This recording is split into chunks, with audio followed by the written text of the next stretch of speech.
Hi, Lisa Schermerhorn here, and I am thrilled, honored, and excited to have someone who I consider a dear friend, Raymond Kemp, or the Honorable Raymond Kemp, I should say. He's got an extraordinary background, and I have his bio here. I'm going to give you some snippets of it because there's so much here, and then we're going to go on and talk more about his background. But what this podcast is about mindset and overcoming obstacles. And when you hear this man's story, you're going to really be blown away by what he has done to overcome and the way he sees the world. So Raymond Kemp Sr. is a highly accomplished leader appointed by President Biden to the American Battle Monuments Commission. He's also the CEO of Kemp Solutions, LLC, and with his extensive experience as a US Navy Fleet Master Chief. Now, he was the first African-American Fleet Master Chief of two continents, of the entire continent of Africa and Asia. You can just Europe. stop there. And Europe. And Europe? Okay, so three continents. No, it was Navy Africa and Navy Europe. Wow. Okay. And then you're also a certified coach with John Maxwell, your speaker and coach. And we are both certified with the Y Institute. And we're going to talk a little bit about that and talk about our whys. He's a keynote speaker.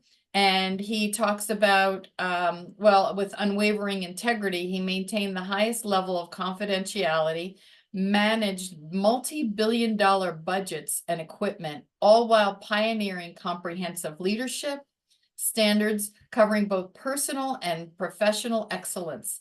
His awards include the Legion of Merit, 2 Meritorious Service Medals, and a Combat Action Ribbon. I didn't know about that one. Yeah. Yeah.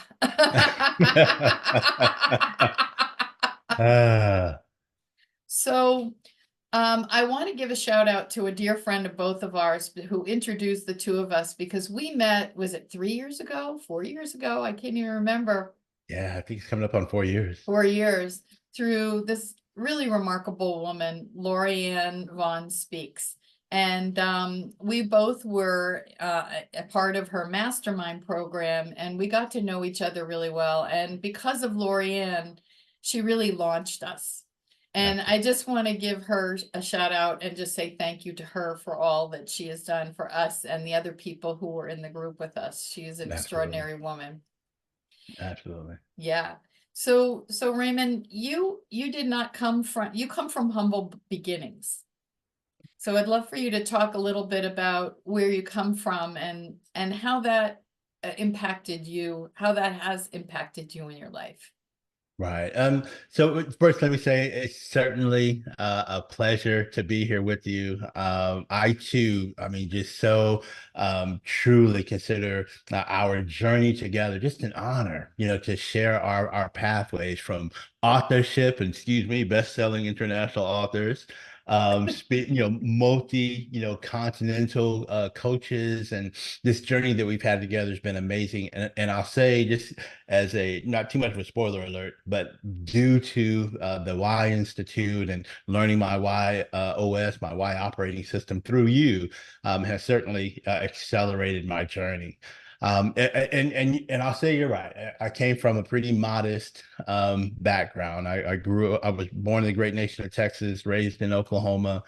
Oklahoma City is a pretty booming city, these days. And just to the west of there's a small town called El Reno, and that's where my mother's side of the family is from. I grew up was brought up, raised as an only child, and never knew my biological father or anyone else on that side of the family. So I grew up as just me and some fierce angels around me. So my mother was one of the fiercest, formidable forces I've met in my entire life. Just a brilliant mind way before the internet, and was very unwavering. Now, truth be told, I was a pretty rambunctious young man, and my full measure of what we now know to be ADHD.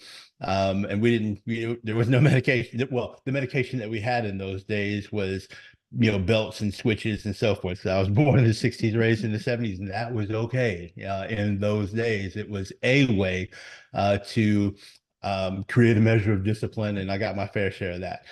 But my grandmother also, she was like the encouraging person. So my mom, very rigid, very high walls around me just to make sure I wasn't, getting too out of sorts, and stayed, was surrounded by my fair share of discipline.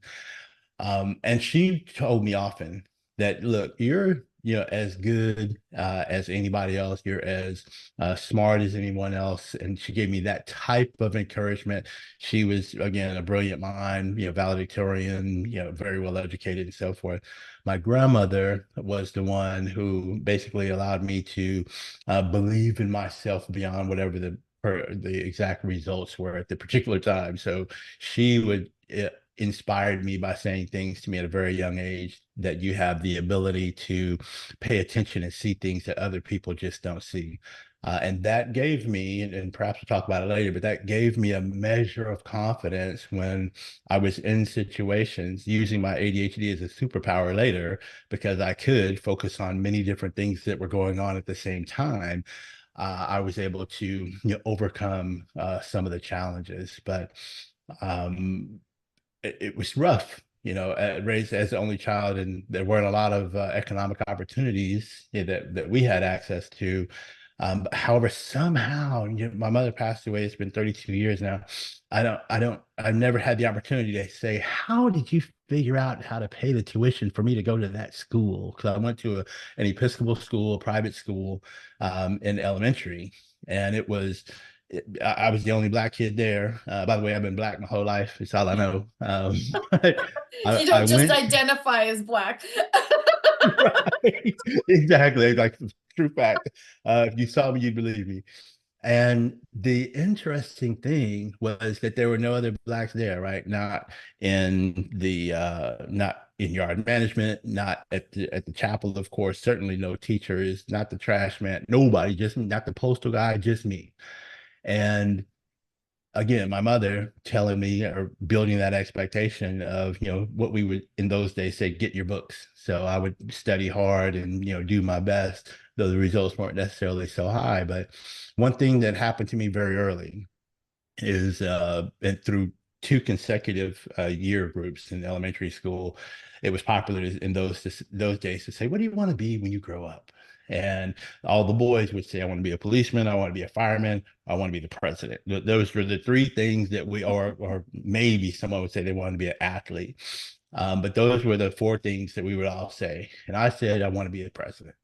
And I remember that teacher saying to me very privily, right, not around anyone else, saying that you aren't going to be anything when you grow up. You're going to be just like your daddy. You don't even know who that is, do you? And so that was a bit of a challenge. And it's happened in successive years. Same question, same, comment kind of whispered into my ear. And though that language was given to me, it wouldn't destroy me. It would not weigh me down, because I was smart enough to believe my mother. I was smart enough to believe my grandmother. One who told me you can be anything you want, and the other who told me if you work hard enough, you're just as smart as everyone else. But this is extraordinary, because I want to say, since I've known you, you repeatedly talk about your respect for strong women.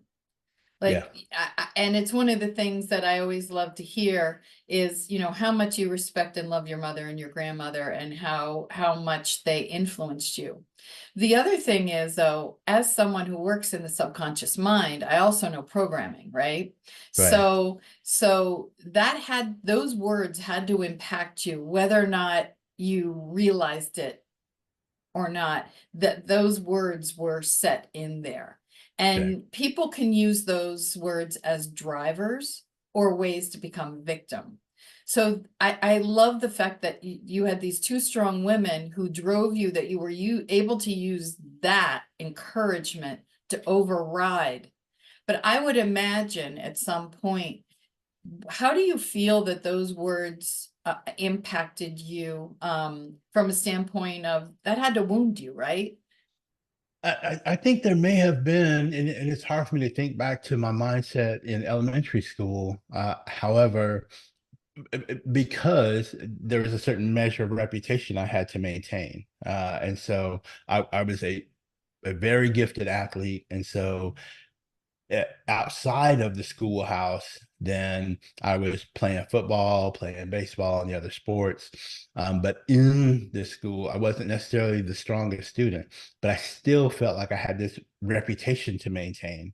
And so, though those words may have been damaging to that young man, I couldn't let on that they would be able to cripple me because again in the 70s and the area that I grew up in, very separate, I just couldn't let those, me as the only Black representation of Black America, in that school, I couldn't be the worst at anything, and I definitely couldn't allow the words that these ladies whispered into my ear to make me take a knee in any way, shape, form, or fashion. That's extraordinary, and that's really a growth mindset, right? It's we're gonna do whatever it takes to keep going and not let anyone get in our way. So now you went through high school, and then what happened after high school? So we moved. My mother got married to my stepfather as I was going into what we call junior high, so seventh and eighth grade time frame. We moved to the east side of town in Oklahoma City. Was very segregated at the time. East side of town was like the Black side of town. So I went from an all white school, the only Black kid there. There was one other, two other Black guys that I played soccer against through. I played soccer for the school team, and that was the only other Black person I knew. His name was Bernie. And turns out we moved to the east side of town. I got enrolled in Millwood High School, which is a independent school, but a decent sized school. And wouldn't you know that Bernard Roan went to that school too. And so I knew a person there. So I was like, man, this is crazy. And but again, now it's an all Black school. But like one white person in my class, period, and maybe five in the whole school. So it was very, very different. Took a lot of getting used to. As you can just imagine, all I knew, previous to that was the opposite of that. And so it was interesting, but made my way through high school. I had a biology teacher that really, really challenged me in a tough way. And she was so challenging. She was new to the school, and I was a freshman, and I'll make this short. She was so challenging that the preponderance of the biology students, whether it be by one or two or three, whatever course people were that she was teaching, everyone was complaining about her and trying to get her fired and telling their mama and them and all those things, right? Trying to go to the school board and such. And I was walking around with three of my buddies. We walked into the science class, someone that we had the previous years, Mr. Knoll and Mr. Snow. Both of them were science teachers. Walked in to see them, and as we entered into the room, Noel looked up and he said, as we were approaching, and then we're coming to complain, not we, they were coming to complain. As we were walking up, he was like, "Oh man, I thought you guys were some of your classmates coming in here to complain about Miss McCann. And I know you're not here to complain because you got Kemp with you, and he doesn't complain." And that seed planted and, and grew in a way that I just didn't expect. And I was like, I ain't here to complain. I'm here to listen to them complain. Sounded like turn um, it. but I mean, that moment I think is noteworthy. It may come up later. But after I turned 17, I'm an August child, so I turned 17 as a senior, graduated from high school at 17. Had my mom signed the letter, granting me permission to join because I wasn't 18 yet, so she had to sign me in. Interestingly enough, Lisa, too, I don't know if you know this, but the only time in my life I can remember her crying was that day I left. Not another. She was stoic and fierce, And the day I left was the only time I ever remember her. Well, prior to me leaving, I should say, as a child, I remember her crying. But I left, went to boot camp, and as the commercial said, it's not just a job; it's an adventure. The adventure began. The Navy adventure began. Oh my goodness. Yeah, so you tell a story when you first came on into the Navy because you had an expertise, was it in IT and computers? Correct, correct. And so you were looking to, was it to be interviewed? Is that how it worked? Well, what happens is you go through boot camp, the basic training, the trash cans getting clanged in the morning, and wake up at like 3:30 or 4 or something Oh, outrageous, just so you can kind of grow into what we call sailorization, right? So we take this civilian entity and let me put this very tightly lined up day plan in front of you so that you can conform to the way we want you to think, the way we want you to behave, and so forth. So I made it through boot camp, basic training, and then went to technical school, which is for what we would now call IT. And then I got to the ship. Now, what happens is when you arrive at the ship as a new young sailor, and I did it when I became the master chief later, I would interview, people that came in and make sure that they went to the right places. Well, what happened is there were five of us from the IT school that went in to get to meet them and then get sent to into the interviewed and then sent to the computer room. Well, turns out that the four folks in front of me, four white guys, they went in and they came out excited. Man, I'm going to ADP, which is automated data processing, and I'm going to work in the field and so on and so forth. I'm going to be this computer guy, yada yada. And then I walked in, and when I walked into the room and see this man sitting at a desk, over his right shoulder to my left was I could see it just right now as I kind of gaze into my visual cortex. I could see the burnt orange and cream, Texas Longhorn flag. And then over his left shoulder, my right, was the stars and bars of the Confederate flag. Now, again, I was born in Texas, raised in Oklahoma, so those flags really don't mean anything to me. I mean, if somebody from Oklahoma, I hook them horns to the ground is what that meant. But otherwise, nothing. And he said to me, he said, "So you think you're pretty smart, huh, boy?" And I'm looking down at him as I'm standing at attention. I'm looking down at him reviewing my folder. And I thought it was peculiar that he would say that, but I was like, well, I was top of the class and I had the opportunity to choose these orders to this aircraft carrier in Philadelphia, USS Independence. And, but I knew not to be a smart aleck about that. So I just kind of gave it back, no top spin, just I did. I was top of the class. I did get the opportunity. I came here because my uncle lives in Philly and I'm excited to be here.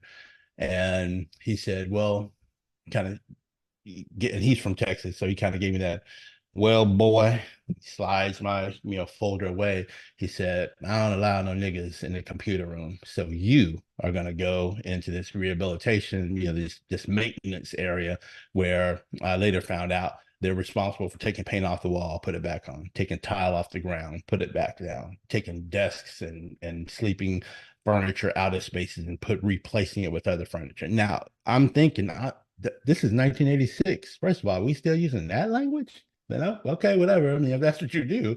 But as I could tell that as he made that statement, he's looking at me for a reaction. But again, I'm from there, so there's no reaction from me. I said, oh, okay, well, where's that at? And he said, you ask that boy out there at the desk, he'll tell you where to go. I said, okay, permission to be dismissed. And I walked out and I asked that guy where to go. The divisions are designated by letters and numbers. So S8 is where I was going to. And so the guy tells me, hey, you're going to S8, be careful down there. I'm like, okay, whatever you say. So I leave, I go to S8, I walk in there, at least it's the next day. I walk in there, my guard is up because the guy told me to be careful. So I walk in there and I realize that he has told all the Black folks that that's where you're going to go. And so as I entered in, it's practically all Black. And my goal of joining the Navy was to make it to the rank of E5, which is the lowest rank that you could make it to and still retire. And was going to do 20 years, make it E5, do 20 years, go back home, sit on the front porch, smoke weed, wave at people walking by. That was my whole goal joining the Navy because, In those days, milkweed was a big deal. I guess now it's not a big deal anymore how time flies and changes. But anyway, so I walk in there and I see all these guys there, and I see one of the black guys that was there was an E5, and I was like, oh yeah. So if he can do it, I know I can do it. And then I see another guy who's an E6. I'm like, what? And I was like, I need to meet them dudes and see if they'll tell me what do I have to do to make it to that rank so I could, make my goal and so forth over this 20-year period. And it turns out that what that Master Chief thought was going to work out for my bad actually worked out for my good. So I saw my goal, met those people who had attained that rank, and sure enough, developed a relevant relationship with them, and it worked out for my favor. So first of all, I'm astounded that you didn't react, because I would say 99% of the people would have reacted pretty violently, been pretty angry. And Well, so, remember where I'm from, because so right. I had heard that from folks like him my whole life, and So it that was literally didn't so phase that me. was normal for you. I Right. shouldn't say normal, but I guess it was. So what was it that happened that took you out of that area, that maintenance area? Mhm. Who was it that saw something in you, or that you saw, that pulled you out, that took you on that trajectory to Fleet Master Chief? So what happened? Two things happened. The time frame that you're assigned there is kind of like what some of your listeners may remember as KP duty or kitchen duty. You probably might have heard that in the movie. You go to the kitchen, you peel potatoes or whatever for some period of time, then you go to your regular job. The same thing for us. So you would go to do that KP type duty in my instance for 3 months. For my instance, though, he sent me to the maintenance, what we call rehab, because we're rehabilitating spaces. He sent me to rehab, and I stayed there for 9 months. So it was supposed to be a 3-month gig. He meant it when he said I wasn't allowed in the computer room or folks like me. So there I went, and I was there for 9 months. And I don't, yet again, that age and all the things that were going on at the time, I don't remember, what it was that got, if it was, the expiration of time or perhaps that he transferred or who knows what. But finally, I made it over into the computer room. And once I did, that 9 months, it just got me ready for the rest of my life, literally, because two things happened. One, the networking that you would expect happened there. So the number of people I had something in common with grew. I was an athlete, and so I played basketball with those guys, and they were good. And we ended up playing for the ship. I even played in the Spectrum before Dr. J and Charles Barkley played one night. So who knew that was going to happen? But what also happened is that there was a guy by the name of Anthony Harps. He was the E5 I was talking about, and he used to tell people Kemp might be the one, because it was very rare for a black person to be a data processing technician or into IT. He might be the one. I'll tell you right now, he's going to be the one. Watch and see what happens. And I wasn't for sure exactly what the one was, but the fact that this guy, who I held an extremely high reverence for, was saying he might be the one, I was like, "Yeah, what does that mean? What else? What is that? What am I gonna do?" But what I knew to do was just again take the language of those fierce angels who were both still alive at the time and just just do my very best at whatever I was tasked with. And so when my hand was on the plow, Lisa, that's just how I was raised. Just do your best at whatever that is without looking over your shoulder. Do your best at what you're assigned to. And so from the rehab thing, which is where I first became, well, it, beyond boot camp, because in boot camp they asked for volunteers for leadership. I put my hand up, and that worked out in my favor. And then I got to the ship after a very short amount of time.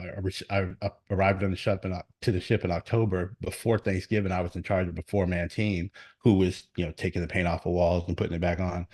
And that opportunity for leadership, I'm just going to do the best I can at whatever I'm assigned to. And so there I excelled, got a team I started working with, and that grew to a larger size team. Then I went to the computer room finally, and it became, and full disclosure, I hated computers. But but who cares whether you like it or not? Are you the best? You know what I mean? And Wow. so, in fact, my mom was like, there was a summer, I might have been misbehaving. I had to go to summer school, and she made me take this computer class. And again, there came back full measure and worked out in my favor. So I'm in the computer room just working to be better than everybody else. And that worked out again. And so I got into a leadership position in the computer room. And the way the Navy works is we test your competency, your professional competency with the test, which is I think is logical, and then we take your overall sailor competency is more of a subjective evaluation that's written by the leadership.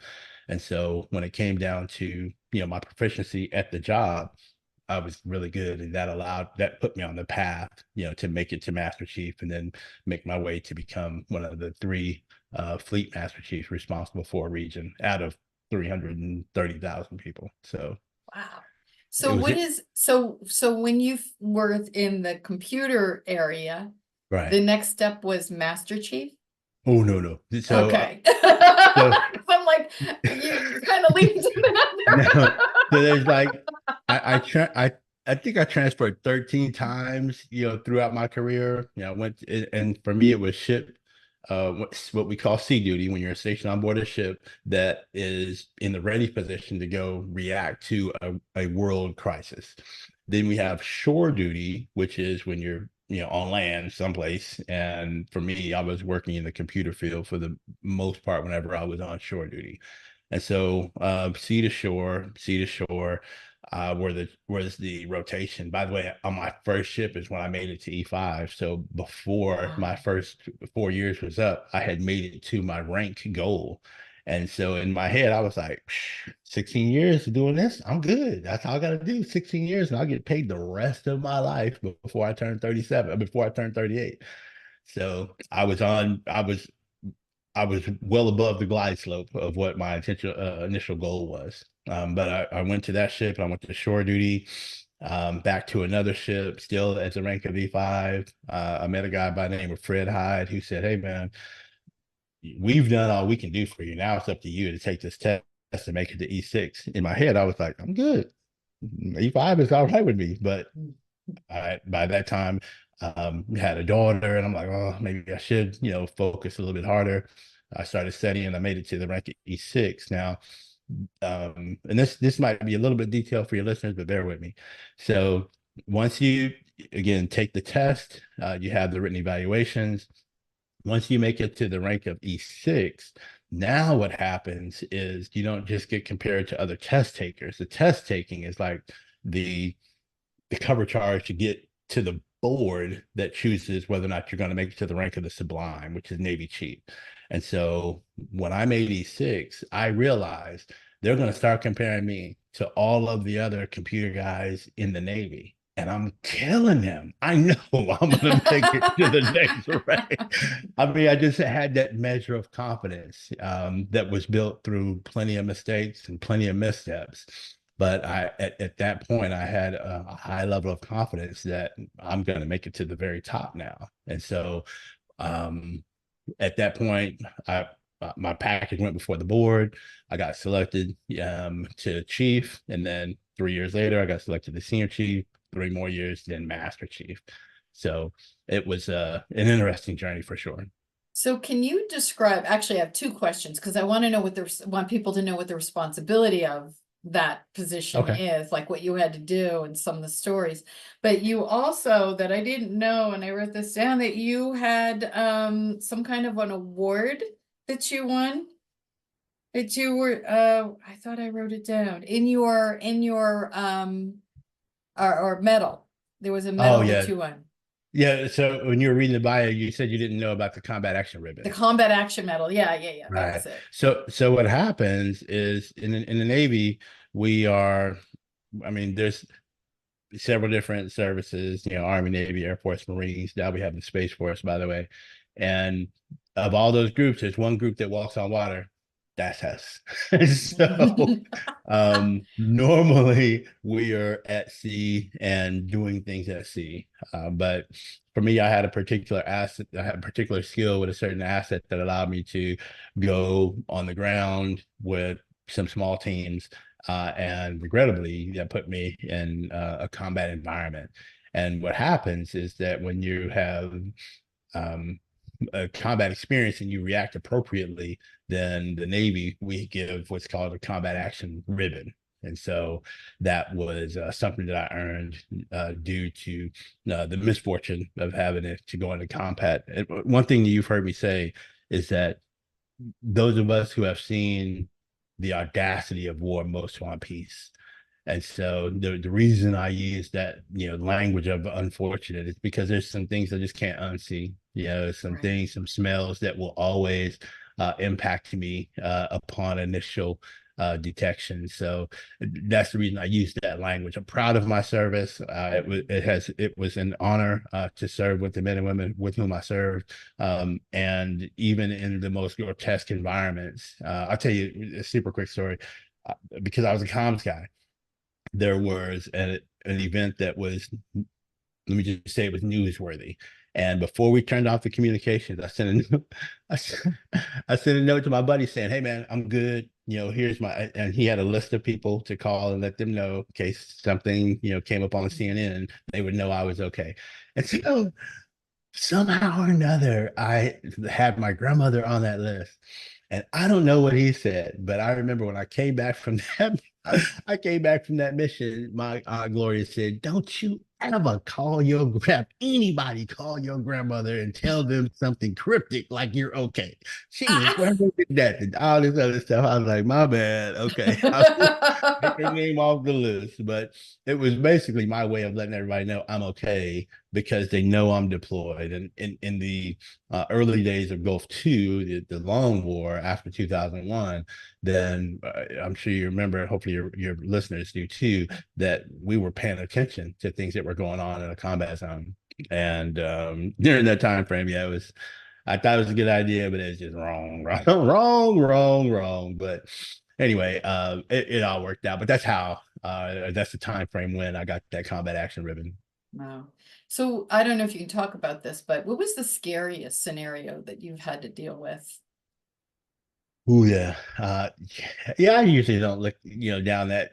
I usually don't look downrange to that. I And I was know you're very humble, so you don't like to talk about a lot of those things. And so I just wanted to give the audience an idea of some of the crazy stuff that you had to deal with. Well, I'll tell you that we were on it. We had boarded a pirated vessel. So we look out and I think we're in the Red Sea near the Gulf of um not near the Gulf. We're near the Bab el Mandeb Straits, which is right where that big peninsula of Saudi Arabia butts up next to Africa and the Horn of Africa. And so we're in that area transiting, and we see a ship out, a boat out there, and it's not supposed to be there. It looks suspicious, so we go over and take a look. Turns out that there were some some Somali pirates who had taken this Yemeni ship, and when the when we determined, oh, there's these five Yemeni and these 14 or so pirates, we separated them, and the um Yemeni captain of the ship pulled out he had access now because he had now control of the ship.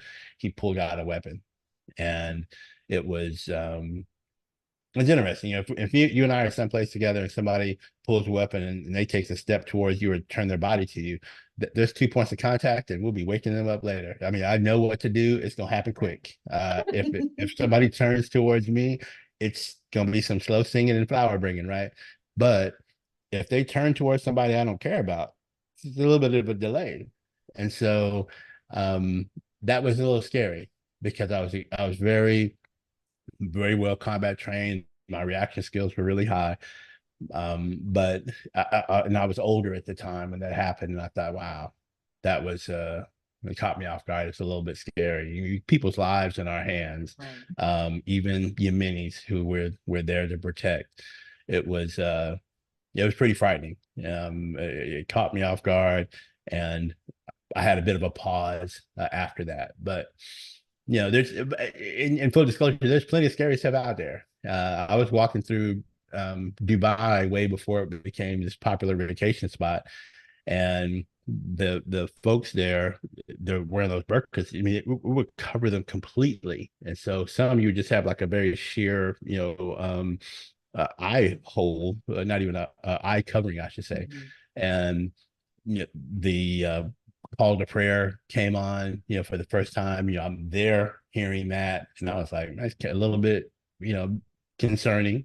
And then I turned this corner while maybe three or four ladies came out, in the full, and again, this is in the late 80s. So the garb there was very different than what it is now. And it just, you can tell about scared. I mean, I'm in civilian clothes, no weapon. They turned the corner, and I just was like, I didn't know what to do. But I mean, it's not necessarily so precarious, but it was definitely got my heart rate up pretty fast. Well, it's true. I've actually been to Dubai as well, but much later where it's much more of a metropolitan, environment. And you Right, see everything there though, because you right, see Western clothes and you still see women walking with the eye slits, and there's no idea. You have no idea if that's a man or a woman, if they've got a weapon hidden yeah, under there. So yeah, that's pretty crazy, yeah. especially at that time. You were in there during the Wild West. I mean, Dubai hasn't really been around the way it is for that long. I have a friend who's lived there for 30 years, and she's like friends Ooh, with the royal family. She's the hypnotist to the royal family. She helped one of the princesses get pregnant. wow, that's Yeah. It's so crazy because she was like her and five other people when she right, was there. right. Geez, Now yeah, it's yeah, insane. Yeah. absolutely. Now, if you don't, you've got to go to the mall so that you can tell your friends that you were snow skiing in the mall. So definitely, you know, the first time I was there was not. They had a gold souk, but it was nothing the way it is now. Yeah. Yeah. No, it is. It's a quite an amazing place to visit. So getting back to, your journey though, your Right. rise. Um, what was it like to get that big promotion? To suddenly be in charge of, is it a battleship? Right. So I had a been assigned or made it to the rank of Master Chief, and then I chose to go the leadership route. So I could have stayed in computers and stayed a information systems Master Chief, but I chose to go the command route. So I selected to go to the Army Sergeant's Major Academy, which is learn some interesting language from the Army, HUA. And then I went to I was assigned to a guided missile destroyer, and on that destroyer, um, great experiences, 510 feet worth of get some, absolute amazing ship, workhorse of the Navy, very honestly, because we can do anti-submarine warfare, aviation war, we can do all kinds of things. But then from there, I got selected to be the command master chief of an aircraft carrier. So over 5,000 folks that were my people and embarked folks, over 70 aircraft on a deployment. It was really humbling. I remember when I went in to do the interview for the position, and the captain of the ship called me on my way home, and he said, he said, are you still in the parking lot, or where are you? And I said, no, I'm driving home. He's like, you may need to pull over. I'm like, what in the world? Could he be telling this interview for a job? What can he be pull over for what? But as a smart, I don't want to be distracted driver in Virginia of all places. I pulled over this gas station, and he told me I got selected for the job, and I was out of breath. I mean, I was so excited, and my thought was, this is like master's level leadership here. I'm going to be writing all these articles, and applying all this theory, so on and so forth. And it wasn't quite that. That wasn't what he had in mind. However, it was an amazing, humbling and amazing selection. And I'll tell you this again, I'll keep it short. When I got to my first ship, which is USS Independence, and I told you I was in S8 division, and that's where all these brothers were, right? There was one of the white guys who was in charge. His name is McCoy, and he took me onto the hangar bay, which is on aircraft carriers, the biggest space on the ship. Is where we do maintenance on the aircraft, and it's vast. And so we're standing in the forward part, so the frontward part of the aircraft of the hangar bay, and he said, Kemp, you see all these people out here. You're the youngest person on this ship. You're the most junior person on the ship. So if anybody tells you that you need to do something, you better do what they say. You understand me, Kemp? Yes, petty officer, I understand. So, but it was a shock because we're looking at probably 600-700 people that are just walking around doing maintenance on things, and he's telling me like you're the youngest one here and you're the most junior. So anybody senior to you tells you to do something, you better do it. And like, okay, whatever. And that stuck with me though, because it was impactful. The way he did it was almost violent. It's so funny when I look back on it. Every now and then, when I got to Harry S. Truman, which is a ship that I was a command master chief for, I would go stand in this forward space, the forward part of the hangar bay, and I'd just stand there, just kind of looking out there. And I remember a young sailor walked up to me one time, and he said, "Now I was a command master chief, so my nickname or my call sign was CMC." So he came up to me, he said, CMC, you okay? You need some help or something? He's just kind of standing looking. I'm just standing, just kind of gazing, towards the ship, towards the rest of the sailors in the space. And I said, no, I'm good. I'm good. And he's like, what's going on? And I told him that story about how McCoy had put me in that same spot, on a smaller ship, but an aircraft carrier nonetheless. And he looked back at me and he's like, whoa. Now we all got to listen to what you have to say. And I was like, how about that? Wow. And so that was a very interesting moment for me. That's really powerful. Now, you have a unique form of leadership. And I want you to talk a little bit about your, how was it? You told me this story. So, and I love the story about how there was a big storm that came in. So you had to help the soldiers get onto another boat. Yeah. You want to talk Oh about yeah. that? So Yeah. you're in the position of what? What was your rank? Same ship. I was the command master chief at the time. I was the E9, the most senior enlisted Right. rank. Title 10, the U.S. the law says that only 1% of the total population of the services can be a master chief. So I was the command master chief for the ship, and we had pulled into And Palma de before you Mallorca go, I want people to understand if they don't know what the titles are. That is the enlisted man's equivalent to. to oh well, in the services that'd be the enlisted, the rank equivalent to other services. We'll call that a sergeant major, and again 1%. So that would in those days probably equate to like a 1-star admiral or a general. Okay, I just wanted people to know that that's Right, okay. right, So this is you. Now go on. You can right. continue the story. So we pull in. So the ship responsibilities. We have what's called a triad, right? The command master chief, the executive officer, and the commanding officer. The three of us are responsible for combat of the ship outside, the administration of the ship, and then the people and the combat operations inside the ship. That's me. And so we pull in Palma de Mallorca. It's a tragic storm. We're finishing a deployment, a 9-month deployment, which was a record-setting, amazing deployment. We're getting ready to send a certain portion of the crew back to the United States so they can prepare for the ship, all 5,000 of the rest of us to arrive. And so the storm was brutal, but we still needed to get the sailors off the ship. And there was a couple of hundred folks that we were going to take off the ship at that particular time.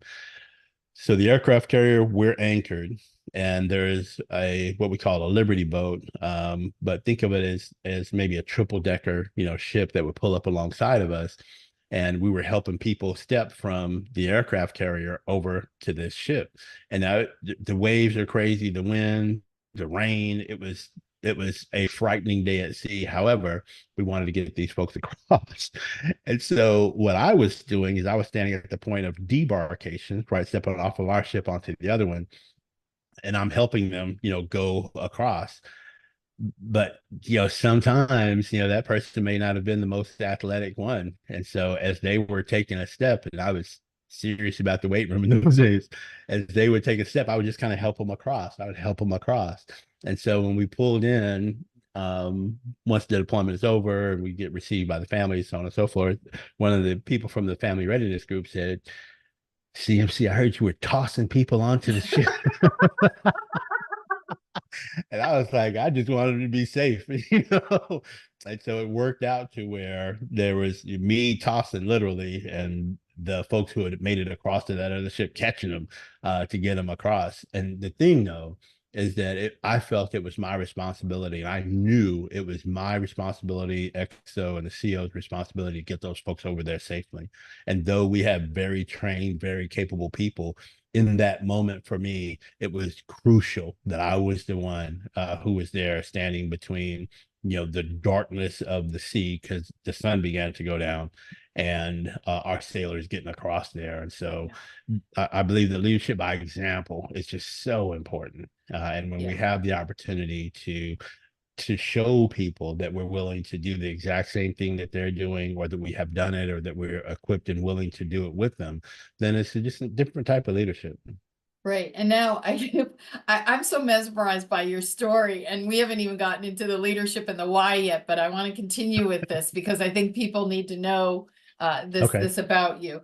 But so I want to talk a little bit about your leadership and also the impact of learning your why. And Mhm. I want to give a little background for our listeners. So several years ago, I was in a marketing group, and someone asked me if I wanted to know what my why was. And they asked me if I knew about this Simon Sinek and, start with why. And I thought, can't hurt. Why not? So I met this fellow, Dan Dominguez, and he did my why with me. And I was like, it was such a light bulb for me. I can't even begin to explain to you, because the part of me that always felt like this outsider, this part of me that always felt like I didn't fit in, I learned that that was my superpower. So it enabled me to own it. So Yeah. within the Why Institute, there's 9 different whys. So my why is challenge, and I challenge conventional thinking, and I'm an outside the box thinker. How I do that is that I help people find a better way and share it. And then what I ultimately bring is the ability to make sense out of complicated situations and problems. So I'm an out of the box problem solver. So when I met Raymond, I said, this is like this really cool thing. You might want to check this out. So I want to talk to you about your why and how that impacted you, and what inspired you about it. Sure. Well, first, let me say that success to me happens when I'm able to find a better way and share it with other people. How I do that is by challenging the status quo and traditional thinking. But what I bring absolutely every time is a contribution to a person or to an organization. Being able to use that language, Lisa. So for your listeners, my why, how, and what. My why is better way. My how is challenge. My what is contribute. The you being able to use that language has been so liberating. Oftentimes, in while I wore the uniform, I would enter into a space, and somebody walks into a space, shaved black dude, walks into the space, probably 240 pounds, and just twisted steel and sex appeal. There's a certain measure of energy, that happens just with the physical presence. And then you take the responsibility. After I was the command master chief of an aircraft carrier, I went to of the aircraft carrier Harry Truman. I was the inspector general for the Navy. Most people connect the inspector general with the person who comes in, does an inspection, and then fires people that does stuff is wrong. And my intention by assignment from the naval IG was to create more of a white hat cowboy rather than the black hat cowboy, which would be the bad guy, right? So if I would have had the language of, you know, the way I do business is by finding a better way. And I'm going to ask you some hard questions, and it may feel aggressive, but I'm a challenged person. That's just the way I process information. But when I leave, the contribution's got to be crazy. So if I would have known to say that rather than enter into a space and hope, I would send my trusted agents ahead of me and say, hey, man, tell this person to call that person so they could feel out my reputation based on other people that they knew. That if I would have had this language, it would have been so much easier. And knowing that about myself, I don't feel bad about looking at something and wanting to be contrary to whatever is already in place without being a contrarian, if I could say it that way. Right, right. That's just so helpful, so helpful. And so when I talk to people now, it's easier to explain. Well, you know what's extraordinary about the Y and also the Navy was you think about there's the 9 Ys, correct? The visionary, and you and I both carry these, they're just flip-flopped. Because my Right, Y is challenge, yours is better way, and then your how is challenge and mine is better way. right, These are the 2 visionary Ys. These are the right, entrepreneurs. These are the people who see things before other people do. And you mentioned that earlier on right, in the interview where you said you see things. Someone said to you, you see things that other people don't see. And that's something that I've also contended with, because when you're a visionary, you see things that other people don't see. And then there's a frustration in waiting right. for people to catch up and catch on, right? Absolutely. At the number of times I've seen something and I'm like, oh my goodness. And And I've got it's like nobody right to there. It's and right I've got there. nobody to lock eyes with and say I understand. I'm like, oh, I'm by myself in this. And then Right. having, to walk that dog and explain it, so that they understand what we see is a bit of a burden. But I'll tell you again, having this language, and I just encourage all your listeners, if you have not tapped into Lisa and had the opportunity to discover your Y operating system, please, oh, please do it. It is so, so worth it, not just for you, but the people who are around you. Well, thank you for that one. And going back to that visionary though, when you're literally see things that you don't that other people can't see, you feel like an outcast sometimes. Very So true. what's extraordinary is that the Navy, I always think of military as right way, and right way is one of the Ys where you have structure, you have to think inside the box, you Right. have to rules, it's very rules and repeatable structure, right? So Okay. when I think about military, I think about like law and order and everything has to be a certain way. Yes. So being a challenge and a better way, how did you manage that mindset within that structure? Yeah. So I'll tell you, Lisa, there's a lot of agility that just I just had to learn as a junior person when, again, my nature is to challenge the way that we're doing it. And then I have the opportunity to see another way to do it to make things more efficient, more effective. As a junior person, it was really, really difficult. And so I had to stand on my words. I should say, close my mouth and just keep my tongue caged because there wasn't an opportunity. And there's not a lot of talk back, by the way. So Right, that structure in the Navy is there is right, no, I'm giving you an order, not asking a question or an opinion. And right, so finding ways to develop relevant relationships with people who were in position to challenge the way we're doing it, or um, finding opportunities to ask, to apologize rather than asking for permission. That was another, way right, that thankfully I was able to do that, particularly in the IT world, because technology grew so fast. Then there were assets that we had that not everyone knew how to use. And so thankfully I was able to, click into several assets and moves that allowed me that flexibility that was very useful for later on in my career. right. Because I think about the idea of you basically conditioned yourself to be able to think outside the box within the box.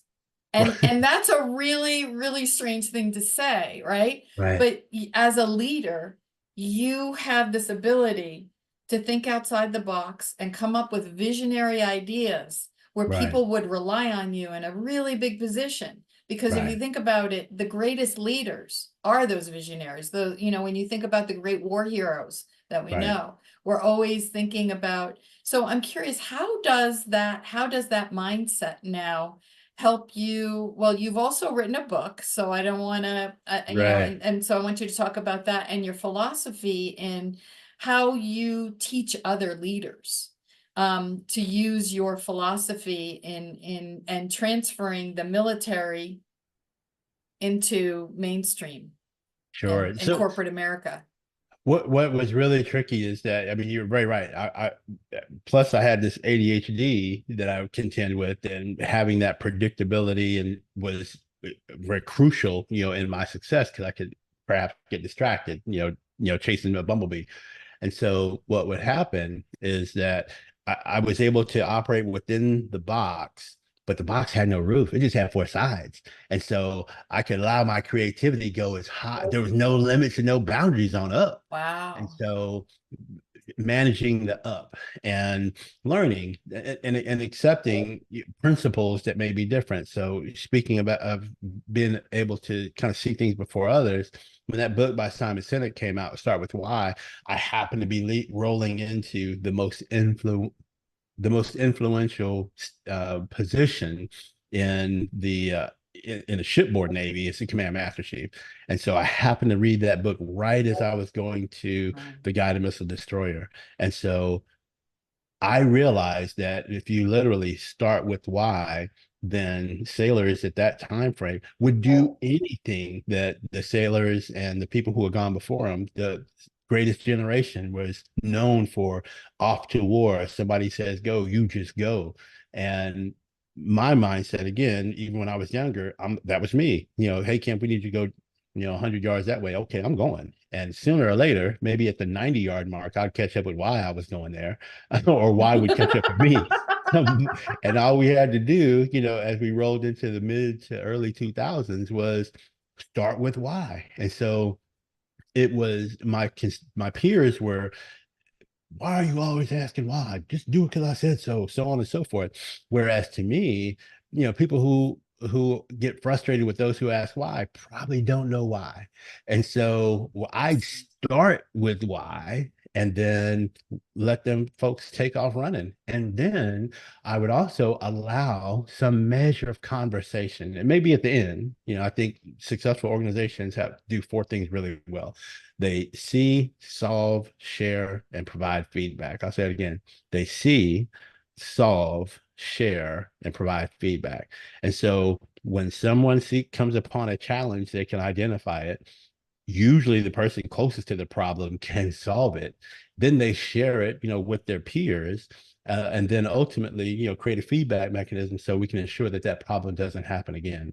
And so knowing that as a young leader, command master chief, I was able to apply that philosophy in ways that no one else that I know of was doing at the time. And so it created a measure of belonging. It created a measure of loyalty within the crew of the guided missile destroyer USS Mason, as well as the aircraft carrier Truman.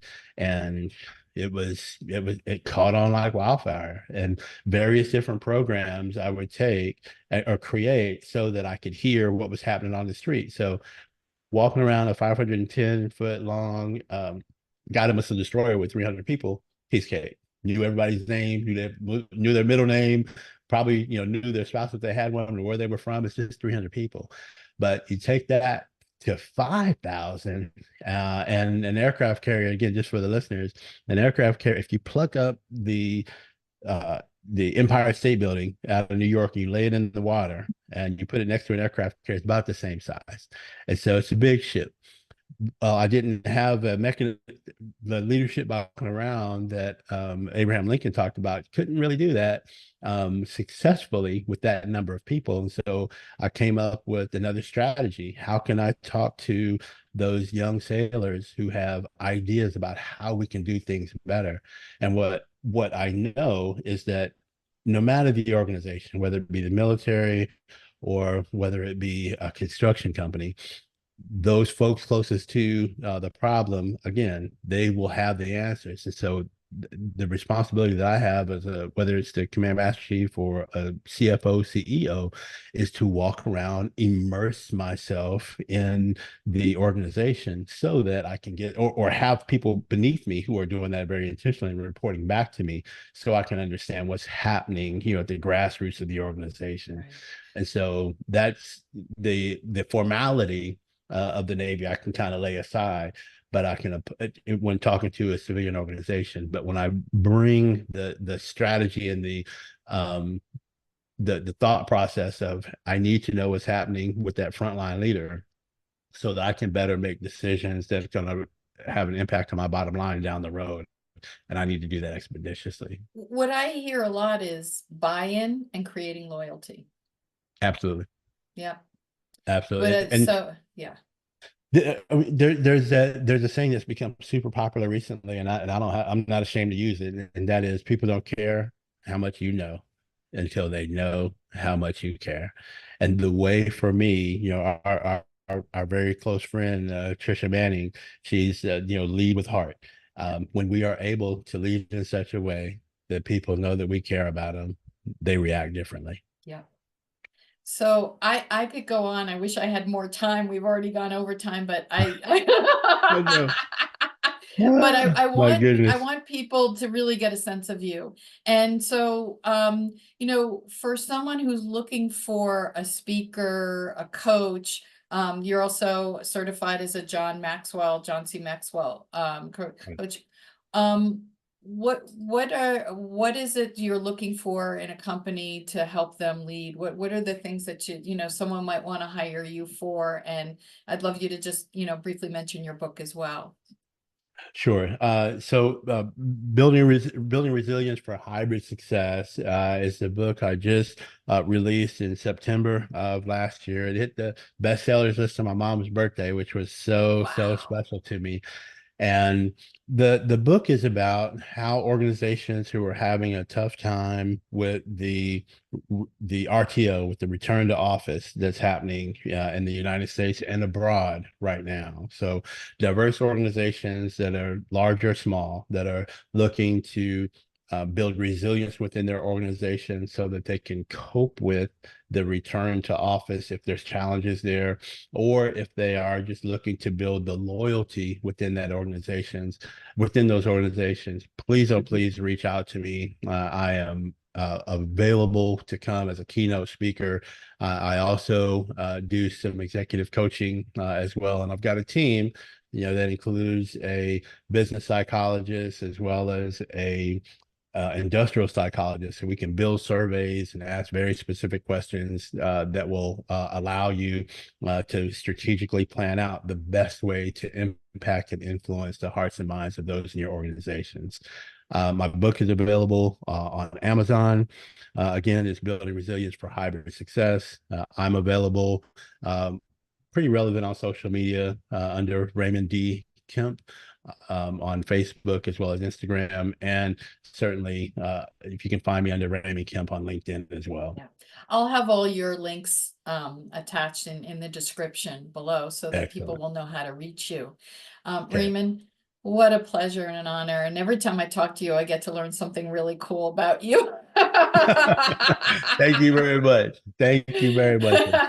So thank you. And maybe we'll have a part 2 at some point. I hope so. I know I there's hope a lot so. more. Okay. I think you and I we make a heck of a team. And if I could just share one last thing, I'd just like to encourage every listener that if you want to be a better person, certainly if you want to be a better leader, just keep these 10 two-letter words in mind. Those words are, if it is to be, it is up to me. No excuses, just strictly results. If it is to be, it is up to me. Do your very best, and great things will certainly happen. I love that. Beautiful parting words. And stay on for a moment, but I'm going to stop the recording and we will talk soon. Cheers.